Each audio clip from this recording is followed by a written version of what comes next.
ఇటీవల కాలంలో వీకెండ్ వచ్చిందంటే చాలు ఎంజాయ్ చేయడానికి ఎగబడుతున్నారు యూత్. పబ్, రిసార్ట్స్ లో పార్టీలు చేసుకుంటూ ఫుల్ కొట్టి చిల్ అవుతున్నారు. కొంతమంది సీక్రెట్ ప్లేసుల్లో రెయిన్ పార్టీలు, రేవ్ పార్టీలు చేసుకుంటూ పీకల్లోతో మత్తులో మునిగి తేలుతున్నారు. రేవ్ పార్టీలు జరుగుతున్న సమాచారం తెలుసుకొని పోలీసులు దాడి చేయడంతో అడ్డంగా బుక్ అవుతున్నారు. ఇలాంటి పార్టీల్లో సామాన్యులే కాదు, కొన్నిసార్లు సెలబ్రిటీలు కూడా దొరికిపోతున్నారు. రేవ్ పార్టీ పేరుతో డ్రగ్స్, మద్యం తీసుకుంటూ రెచ్చిపోతున్నారు.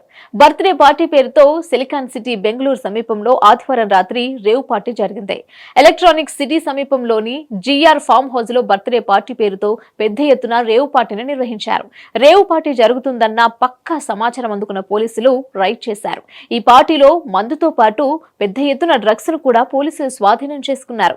వీటితో పాటు తెలుగు సినీ పరిశ్రమకు చెందిన పలువురు సెలబ్రిటీలు, మోడళ్లు, బడాబాబులు పట్టుబడ్డారు.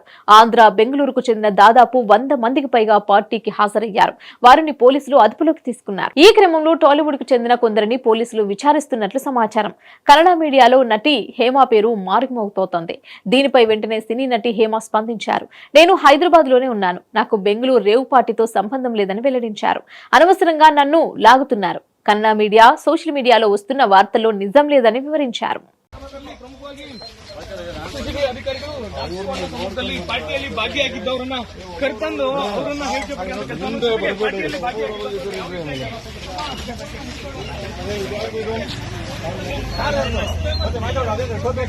ಇದೆಯಾ ಕಾರ್ದು ಮುಂದಕ್ಕೆ ಖ್ಯಾತ ಉದ್ಯಮಿಗಳ ಮತ್ತು ಸುಮಾರು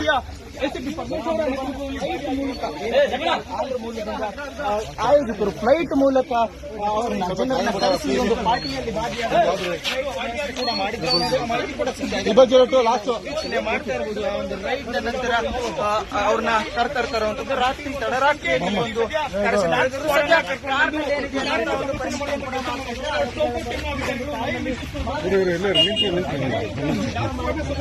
ನಮ್ಮವ್ರು ಮಾಡ್ಕೊಡ್ರಪ್ಪ, ನಮ್ಮವರು